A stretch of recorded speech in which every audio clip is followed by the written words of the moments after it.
cameras, whoever can do that, that would be amazing.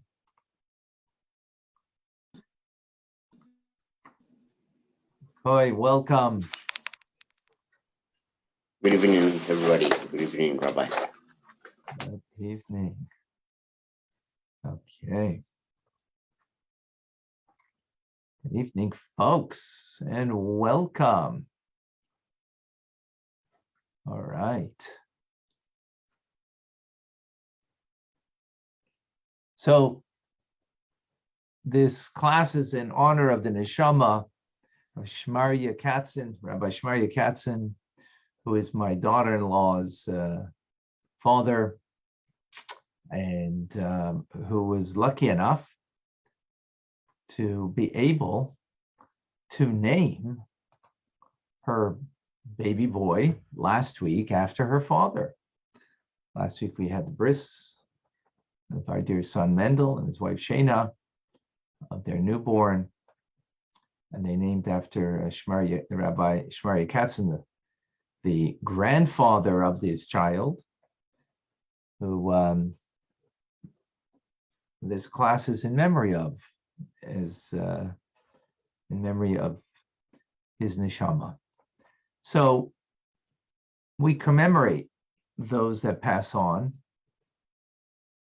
We have something called the Yortzeit, which means in Yiddish, a year time, that at that time of year, the soul goes from one level to another level, from strength to strength.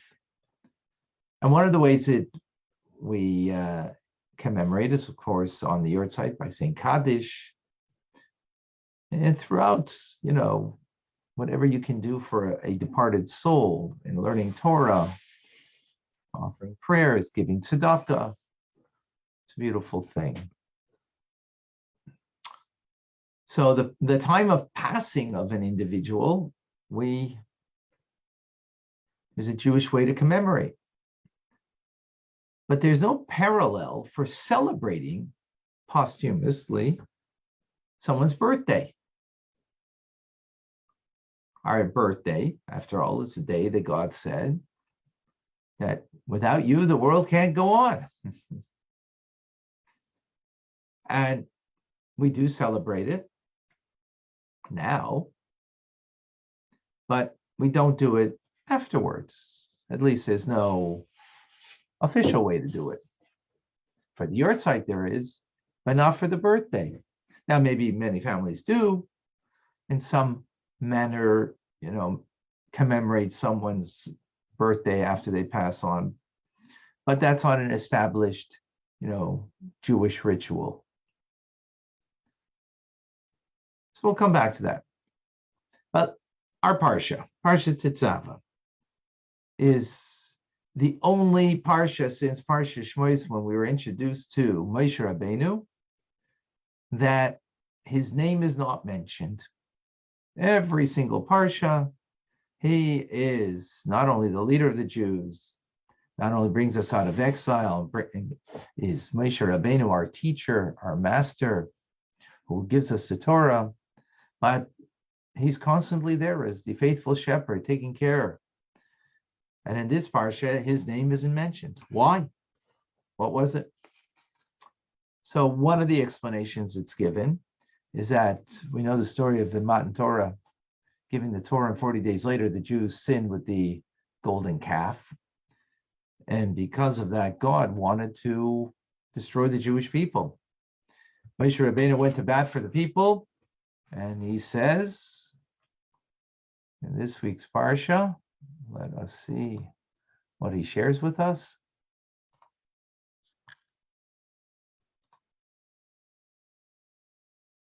Here we are. He says, and now, if you forgive their sin, good. But if not,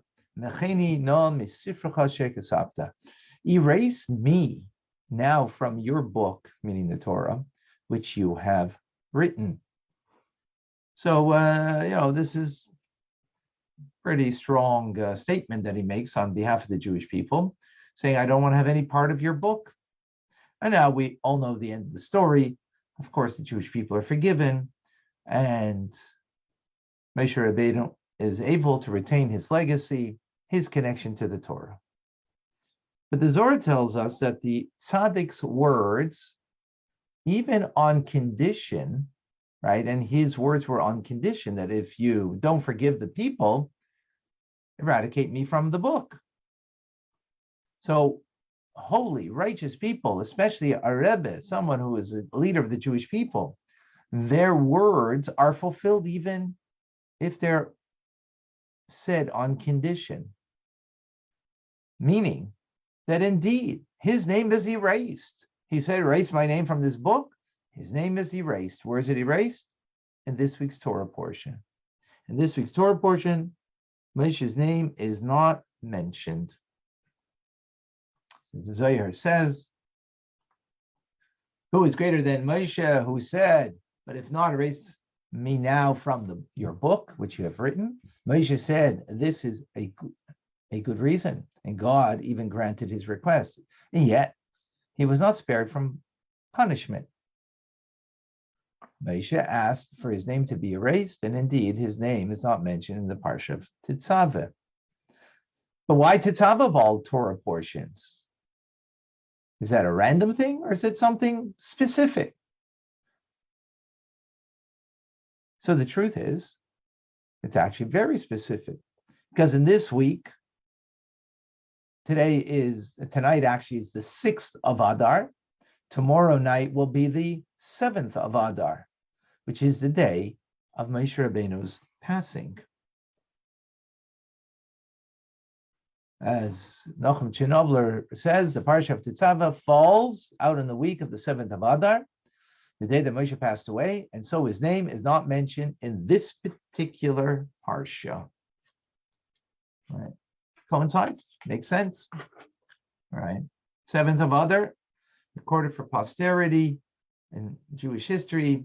How do we know the 7th of Adar? The Torah doesn't tell us clearly, but we see that the Jewish people, when he passed away, they were they eulogized and they mourned for 30 days.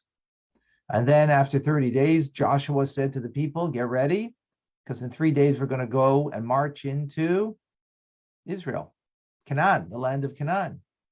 And when did they come into the land of Canaan? 3 days later, the 10th of Nisan.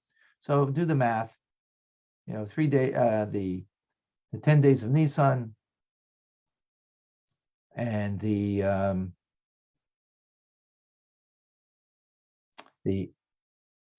23 days of Adar gives us 33 days, and it was 30. So that goes back to then the 7th of Adar. That's how we know this. So tradition also records the date of Moshe Rabbeinu's birth.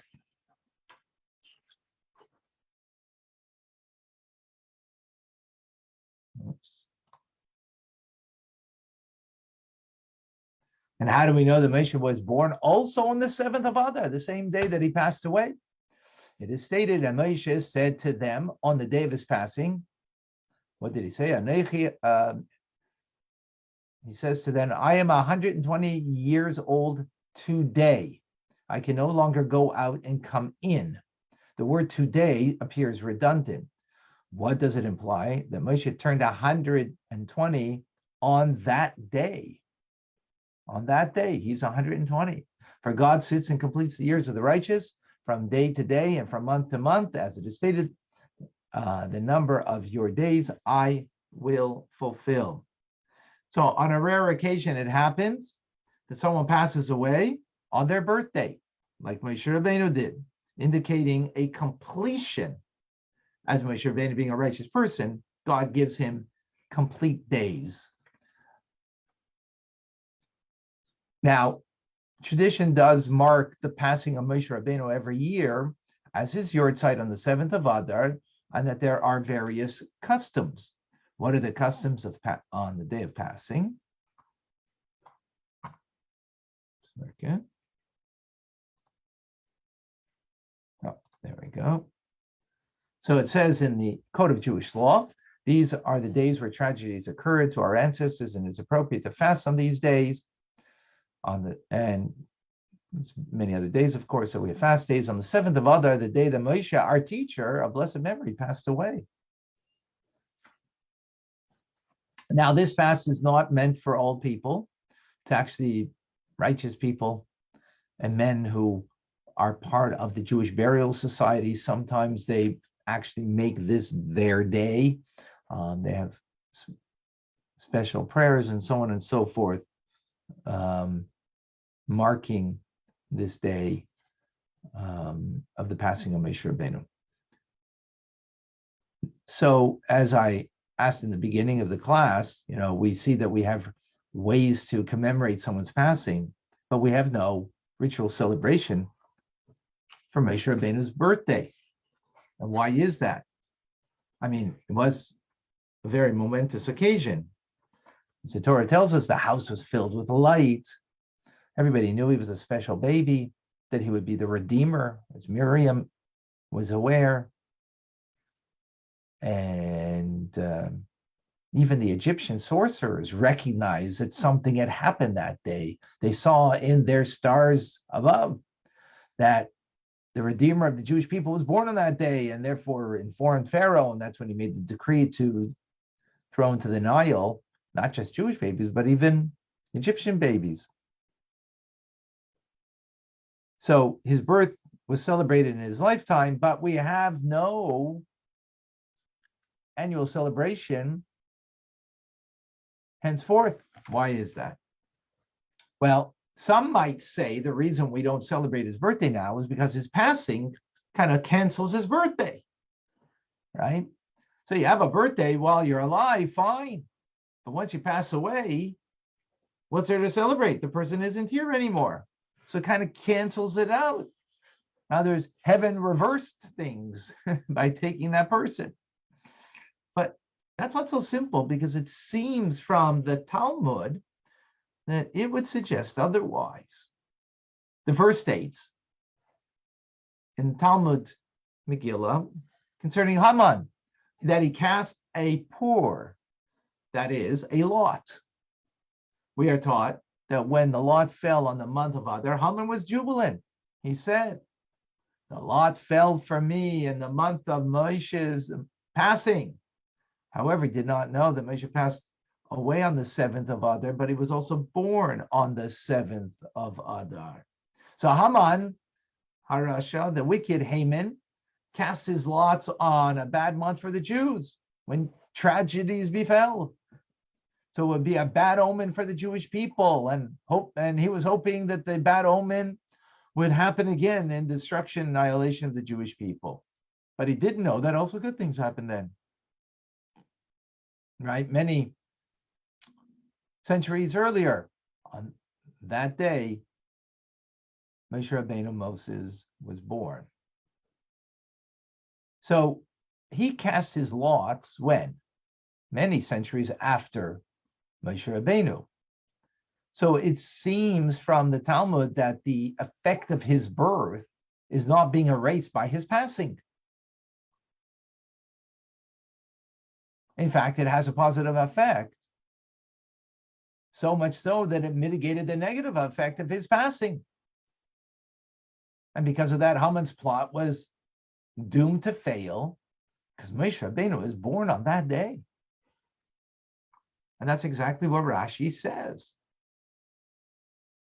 In the Talmud, the birth is worthy enough to wipe clean the effect of the passing. So the negative effect of its passing, his birth, wipes that away, and therefore brings an auspicious time for the Jewish people rather than a tragic time.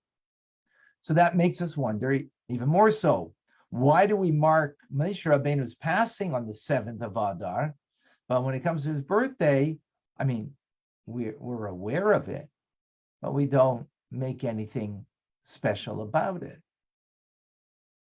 Let's go further to understand the power of a birthday, okay? Let's understand the power of a birthday. We'll begin with understanding it by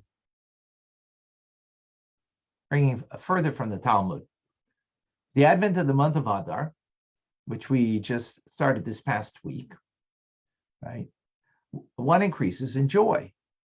Rabbi Papa said, therefore, a Jew who has a litigation with a Gentile with a non-Jew should make himself available for trial in the month of Adar when the Jewish fortune is strong. So the Talmud is operating on the principle that good things happen on good days. Good things happen on good days.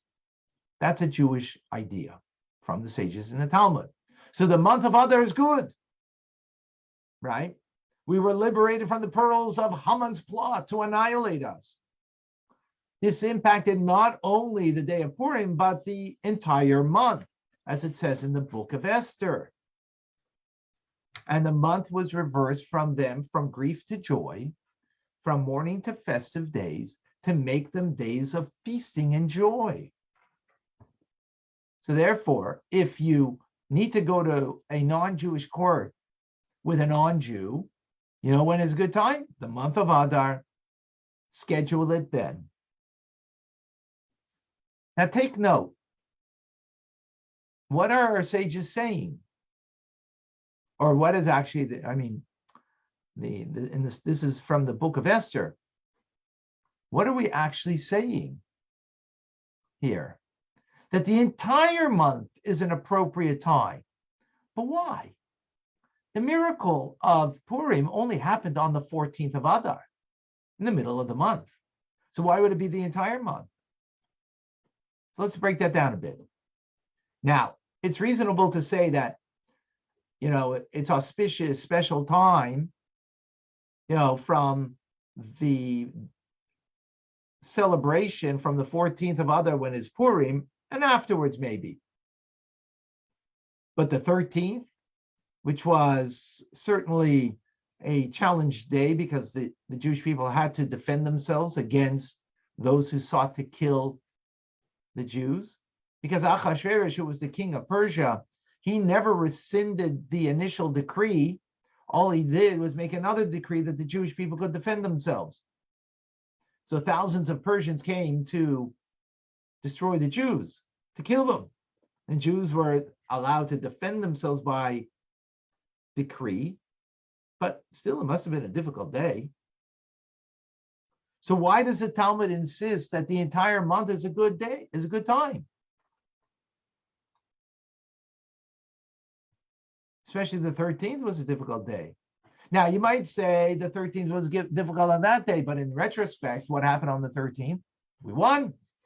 The old saying, right? They tried to kill us. We won. Let's eat. Well, at the night of the 14th, at least, we can eat. Not on the 13th. It's a fast day. So we won. We were spared the terrible decree. Okay, so maybe the 13th, put it in with the 14th after the story of Purim. But how about the first 12 days? How was that good for the Jews? In the story itself, there's a lot of stress and fear. A tense war awaits them on the 13th. So what is it about the month that it's an entire month that is a auspicious time? Purim makes the entire month auspicious? Is that what it is? So Rashi, in his commentary, explains why Adar is a strong month for the Jewish people. And he says, these were the days of miracles for the Jewish people, Purim and Pesach, Passover. So let's understand this Rashi, because it actually seems to add more questions than answer questions. So he's saying, okay, there's good fortune that extends the entire month because of Purim. But why is he adding Passover? Passover is in the following month, the month of Nisan. That's when the Exodus took place. So why would Passover be linked to what makes the month of Adar so special? So the answer to this is that the uniqueness about the month of Adar, that it is an auspicious time. It's a time of celebration.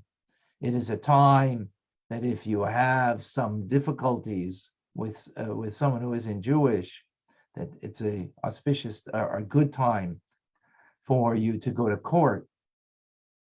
So the answer is that Adar and the link of Purim and Passover is not because of those holidays, but it's because it's linked to Moshe Rabbeinu's birthday, that it's on the 7th of Adar.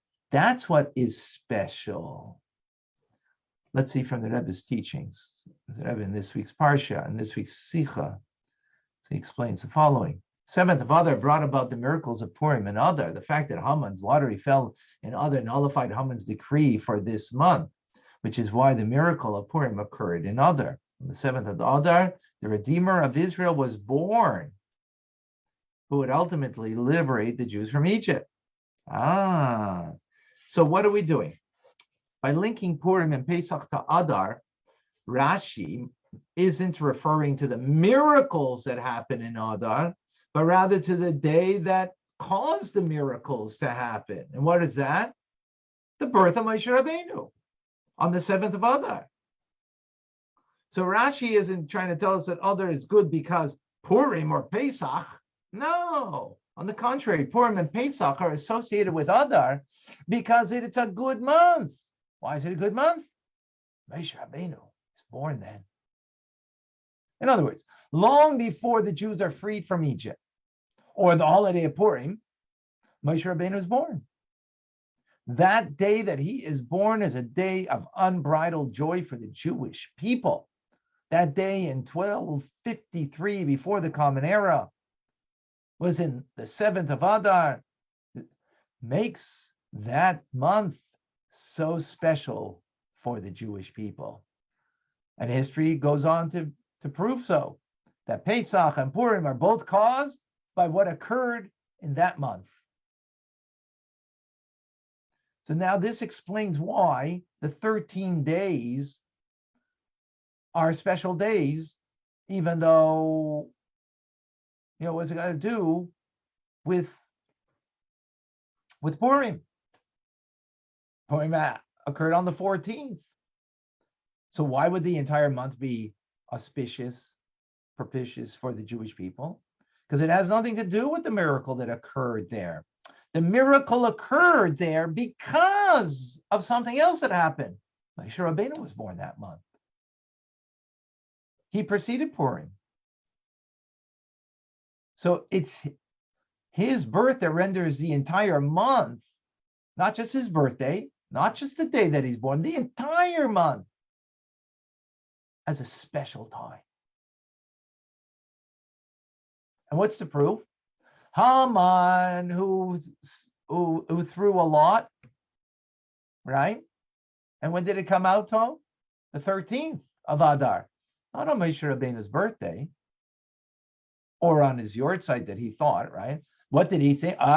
This is the month that Moshe passed away, so this is the month that's going to be a good omen for their annihilation.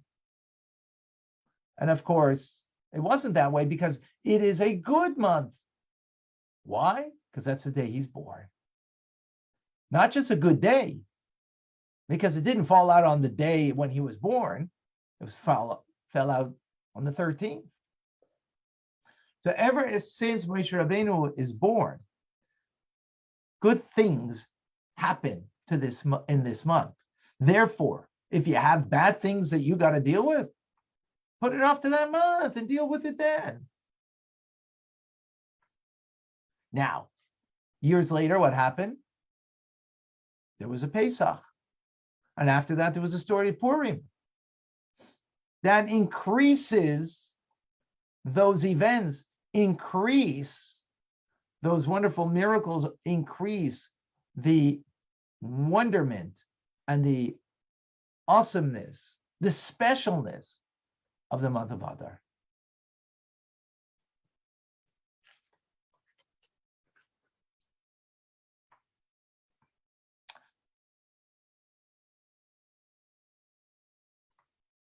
Is that clear? Yeah? Any questions on that?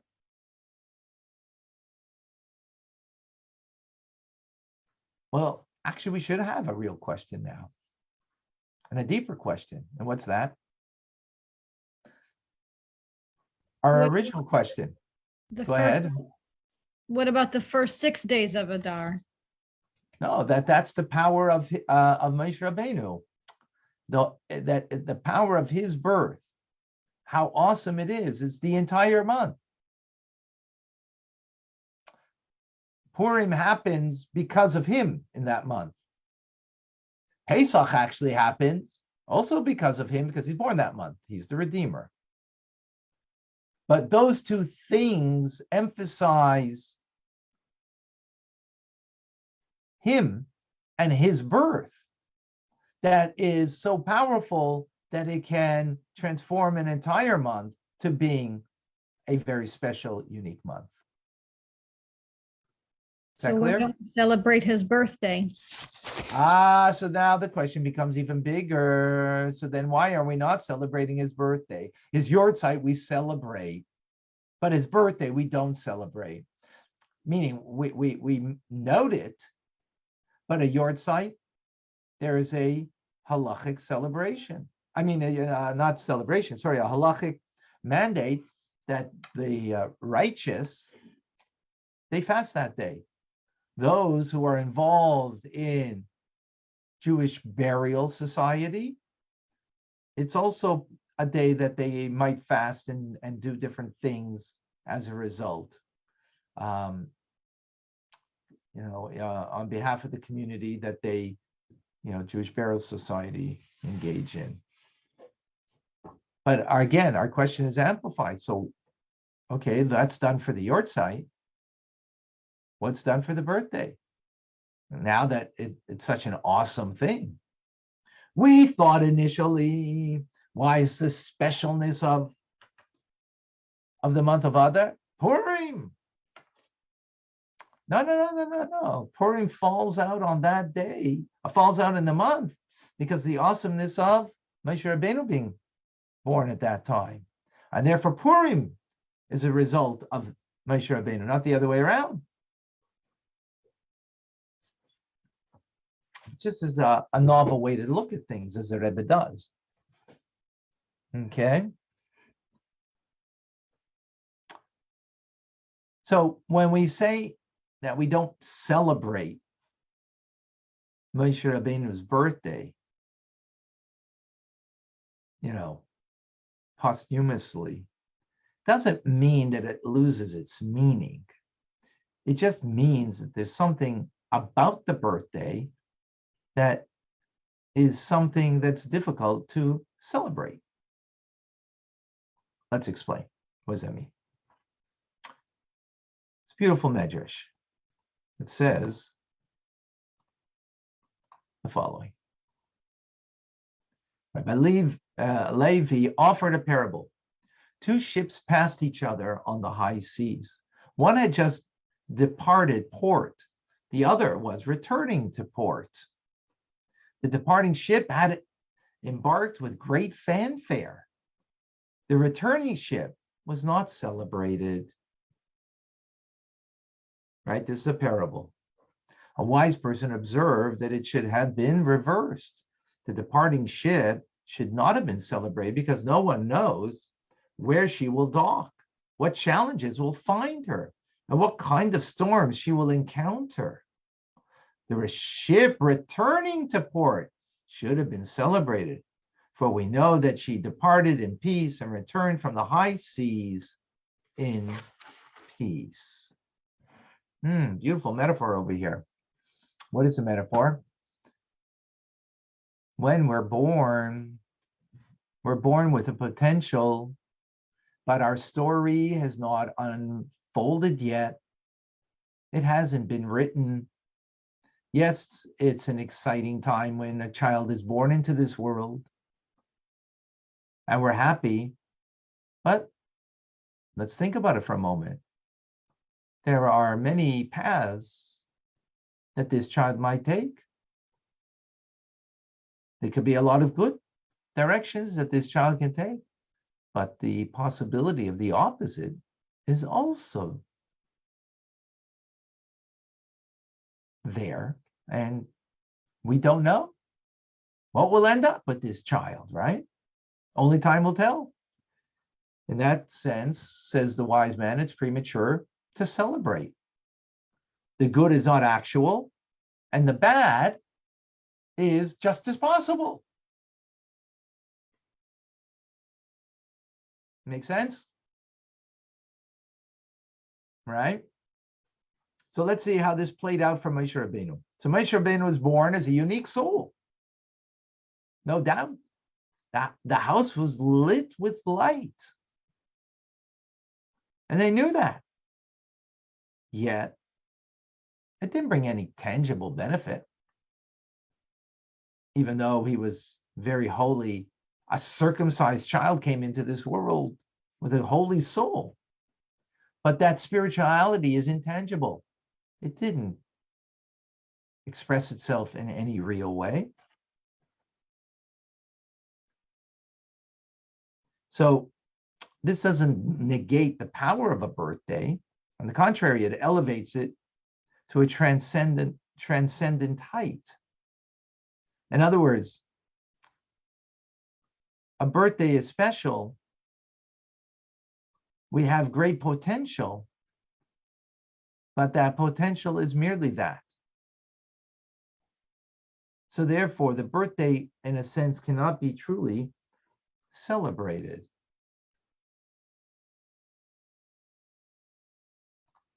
So Rebbe says in the Sikha, and as much as the positive energy of the birthday transcends the earthly plane, it cannot be experienced directly and celebrated joyfully in our realm.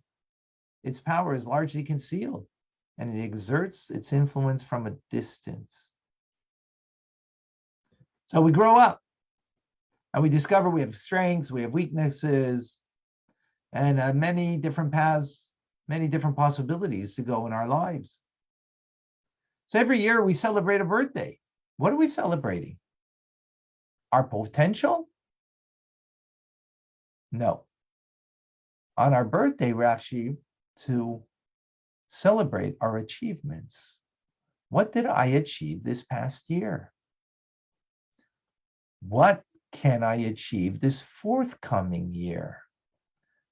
So when we're born with a potential. When we celebrate a birthday, now what we're celebrating is the celebration of achievement and the celebration of what we would further achieve. And that's why on a birthday, you should spend time alone. As the Rebbe writes in Hayom Yom for his birthday on the 11th of Nisan, in the daily thought from the Rebbe, that spend time alone to contemplate the past year and the achievements that you've made in the past year. And furthermore, the resolutions that you will take upon yourself and what you will achieve in the forthcoming year. So birthday is not about our birth, right? But it's what we made out of our birth.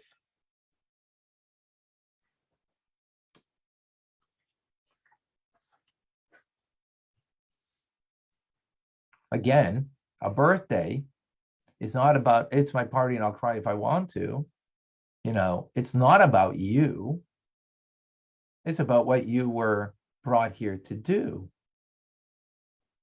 And it's a time to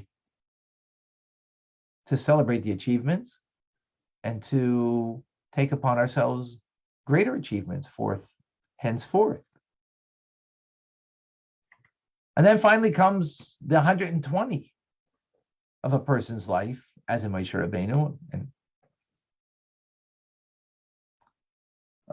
that day, it's a sad day for those who are connected to that individual, because you won't be physically with them anymore. There's a cessation of what? What does it mean, the passing? A cessation of your contribution to this world, to what you need to achieve in this world. Now, for the person that passes away, it could be a very awesome, special time if you've achieved what you were sent here to achieve. If you didn't fulfill it, so then a lot of misgivings. But if you did fulfill what your potential was that you were given at birth, and every year added potential because we grow. So therefore, whatever we achieved previously, it only increases our potential, what we can achieve henceforth, right? So now if that's been achieved, so it's a happy day for our soul. That's interesting. So the Tzaddik Cohen from Lublin uses this idea to explain a deeper significance in the passing of Moshe Rabbeinu on his birthday. He says the following: the day a person is born, their mazel is fortified, and they have nothing to fear that day each year. How then does the Talmud state that the righteous die on their birthdays? For a tzaddik, the concept of death is a true boost for their mazel. For it is then that they strip off the rough clothing of the corporeal body and don the spiritual rabbinic cloth to enter the upper chambers and bask in God's Shekhinah. When a tzaddik is born, they descend into this world and reach great heights through engaging in Torah and mitzvahs, greater heights than even prior to the descent. So too, on the day they pass, they reach even greater heights than that. For the day of passing is greater than the day of birth. Thus, they pass on their birthdays, for that is indeed the greatest boost for their mazel. So, a tzaddik, a righteous person, achieves true greatness on the day they pass. Why? Because, as we said, we're born with incredible potential. At least a tzaddik like Moshe Rabbeinu was born with great potential. His soul illuminated the home that he was born into. But was it realized? No, it was merely a potential. On the day of passing, the potential is fully realized. So this gives us now a different understanding of what our birthday is and what makes it special. It's not the fact that we were born. I mean, on one level it is, because that means that God is saying that we're invaluable to him. But what are we invaluable for? To go on life's journey and to have a fulfillment of what your life's journey is meant to be, what God needs us to fulfill, right? And that's what makes it so powerful, that we have fulfilled the mission that we've been given. And that's why Moshe Rabbeinu's birth wipes away the negative effects of passing. And that's why holy people, when they pass away, right, their holiness and everything they've accomplished comes to the fore, comes to fruition, comes complete on that day. Now, if it's on the day that you're born, in other words, the day that your mazel is great, your potential is realized. So, wow, that's amazing. The potential that you have on that day is reflected in the mazel that we have, that we can accomplish amazing things. That's what our birth is. Passing away on that day means that we've completed fully the potential that we've been given. And that's why Rashi says that Moshe wipes away clean the negative effect of his passing, because his birthday began a story of the potential to be realized. And by his passing, it's realized.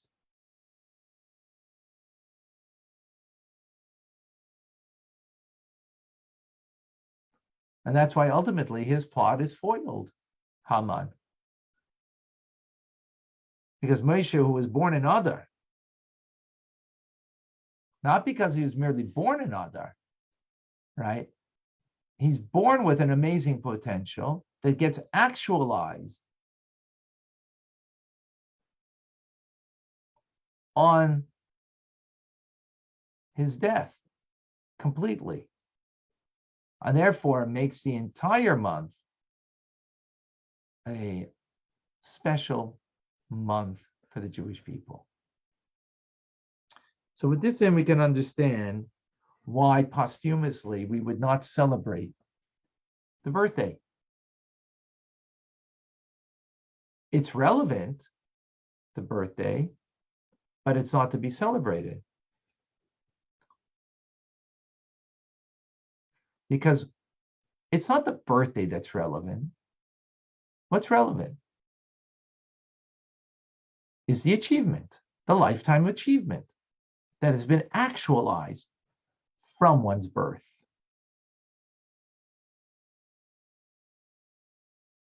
So that's when it began, is on his birth, right? But it's not a time to celebrate. We don't know how the journey's going to go.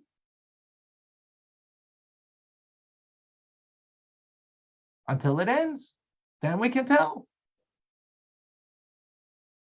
So in our lifetime, we'll celebrate it. Why? Why will we celebrate a birthday? Because there's an achievement that we've had in the past year. And there is greater achievement that we're going to take upon ourselves for henceforth, for the next year. But after a person passes away, they can't achieve anymore. Then they can't do a mitzvah. They don't have a body to do a mitzvah. They can't give charity. They can't put on tefillin. They can't struggle with their animal soul. Or even if it's a righteous person who doesn't have an animal soul, they can't do a mitzvah. So they have actualized themselves. So there's nothing to celebrate about it, right? In the sense that it's all been fulfilled. Therefore, the celebration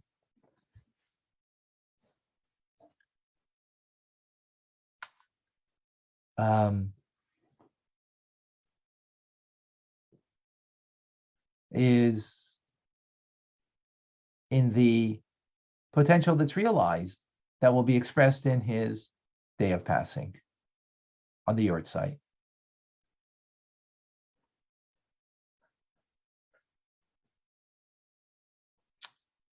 Now, with that in mind, so we have like a duality over here.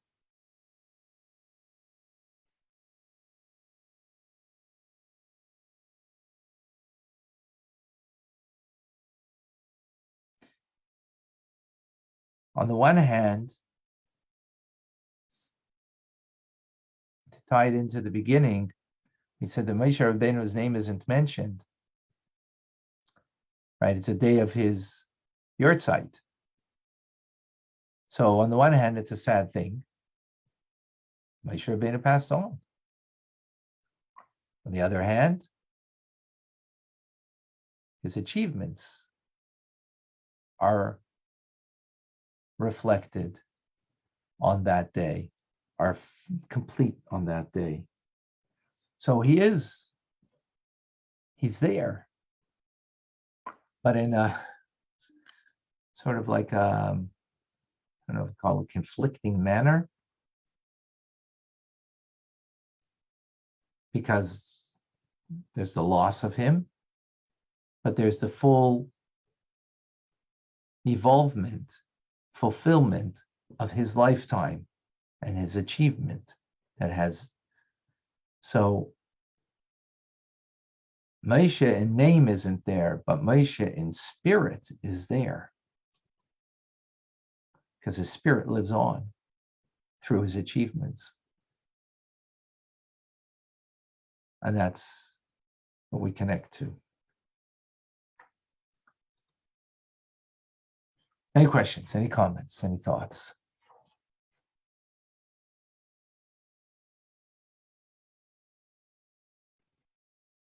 Rabbi, I thought like a Saddic's life actually, and I don't want to say begins, but when a Saddic dies, he's no longer encumbered by his physical body, so that he can reach more from that spiritual stage than he can when he's alive.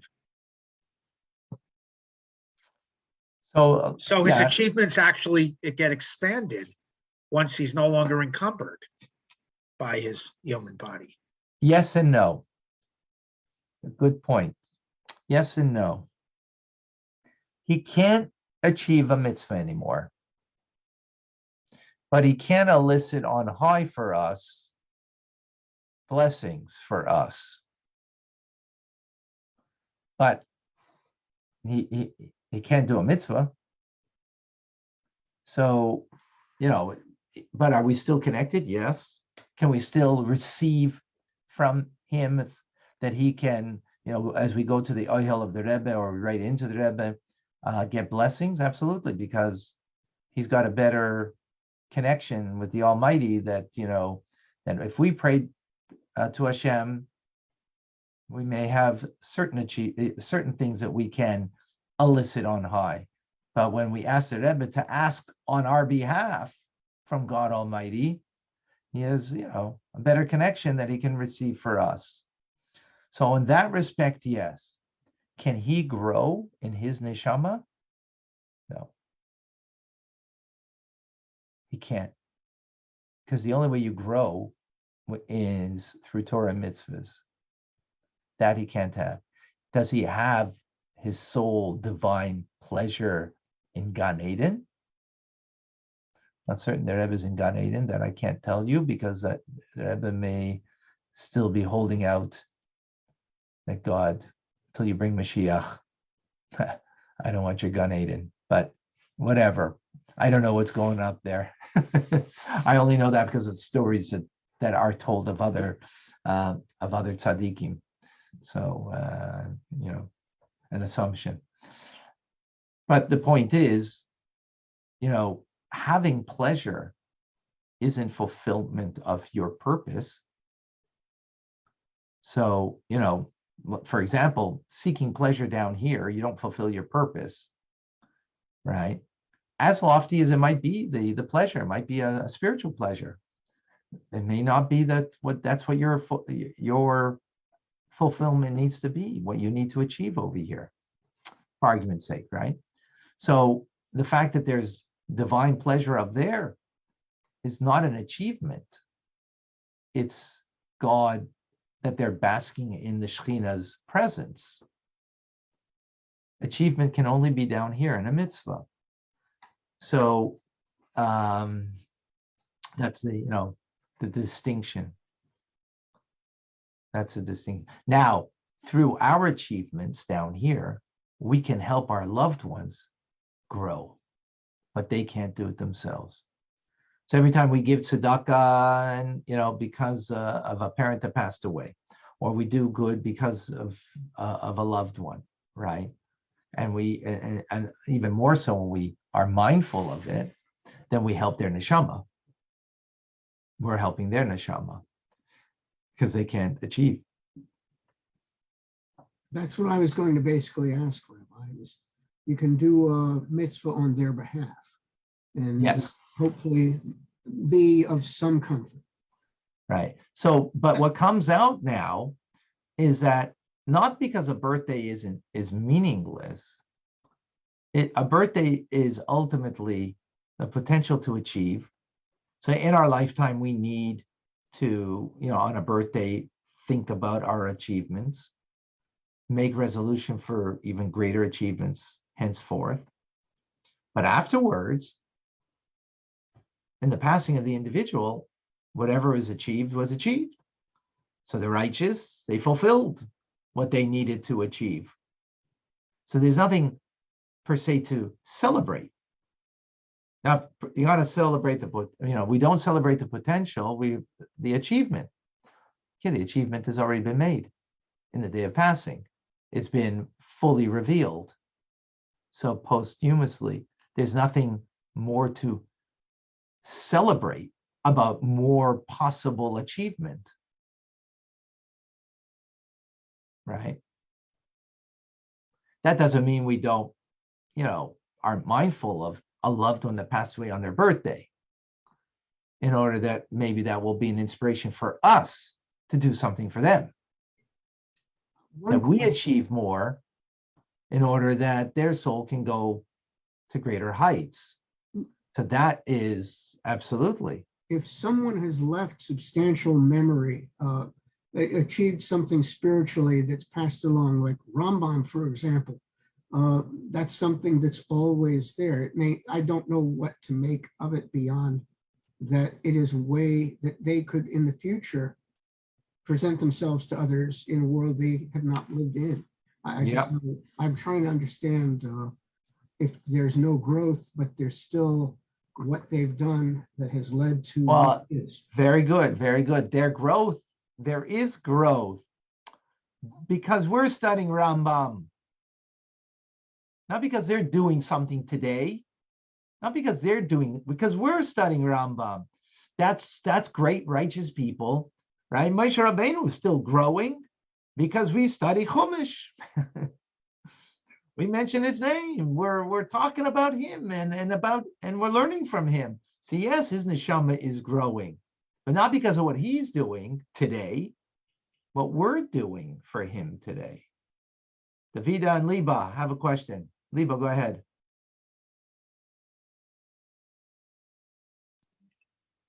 Yes, Rabbi, I had a quick question because our brother passed away 1 week before his birthday, and our mother passed away 1 week after her birthday.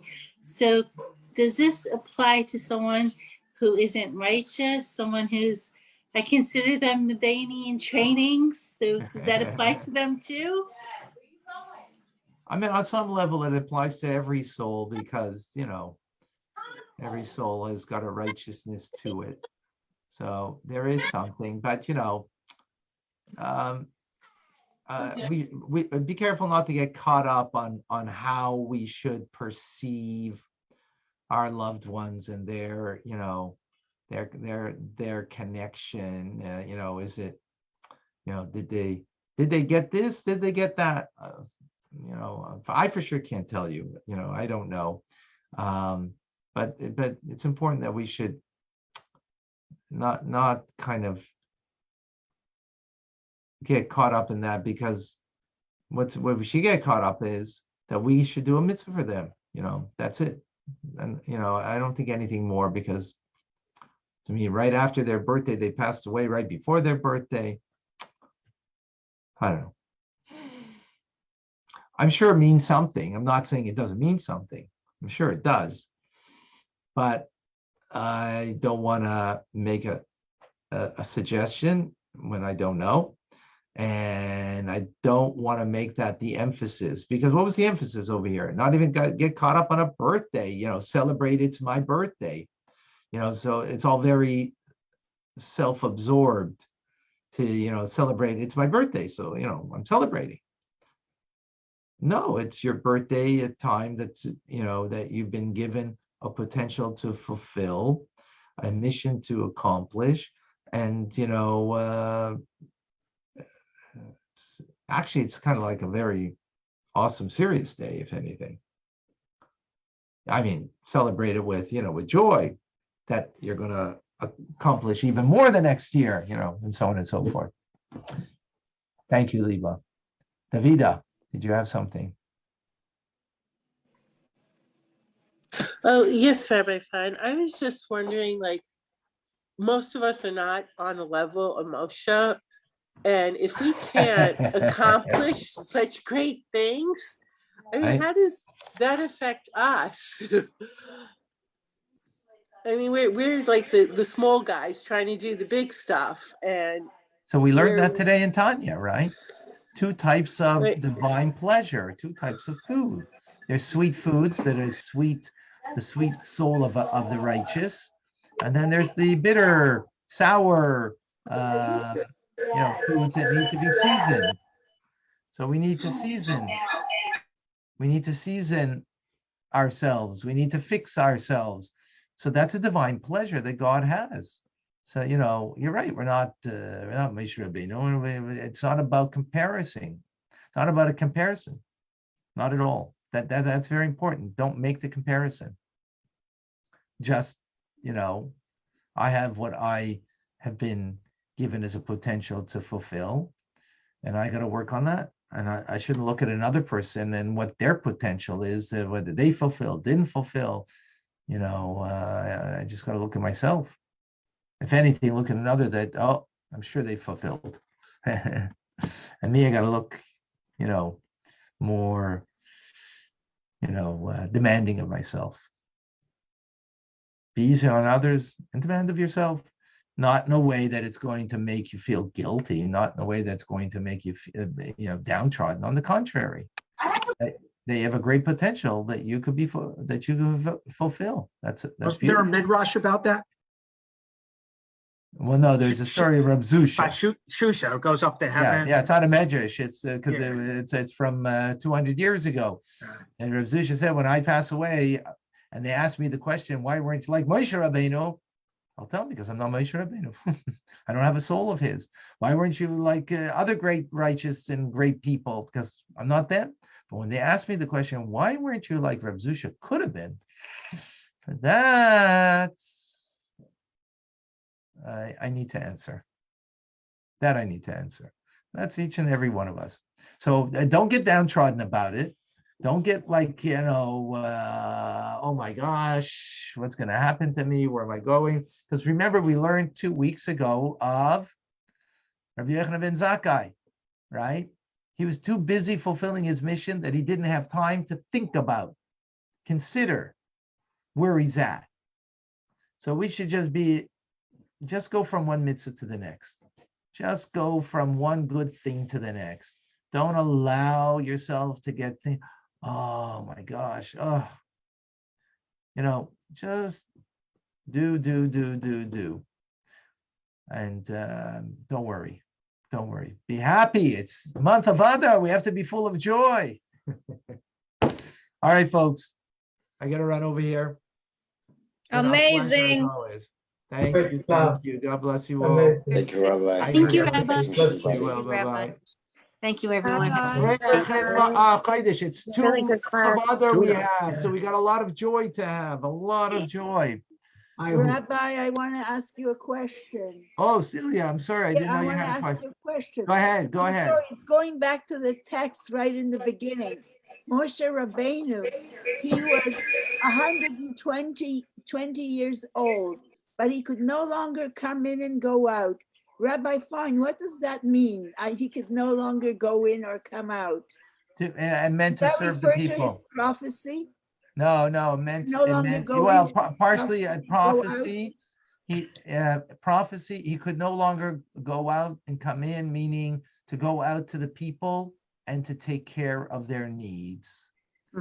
He was no longer. The day has come that the mantle of leadership is passed on to Yeshua, to Joshua. I can't go out and come in. In other words, to be the faithful shepherd of the Jewish people. That mantle of leadership has now passed on to Yeshua. Does it have anything to do with the fact that he could no longer be prophetic, because he could no longer go out and be human in the same way, because he lost. Well, the prophecy also was, in a sense, but it doesn't mean in a physical sense that he couldn't, because it says that he passed away with his eyes. Usually a person passes away, Yes. His eyes were complete. They weren't like as someone, when the time is come. Right. It didn't happen. He didn't lose the what's the word? Visibility. No. Yeah. It's a different kind of passing. We don't know. Okay, thank you. All right, thank you. All right, folks. Sei gesund. A good Chodesh, a good Tavach, and all good things. Thank you all for joining. Be well. Thank you. Blessings. Bye-bye. Bye-bye. Bye.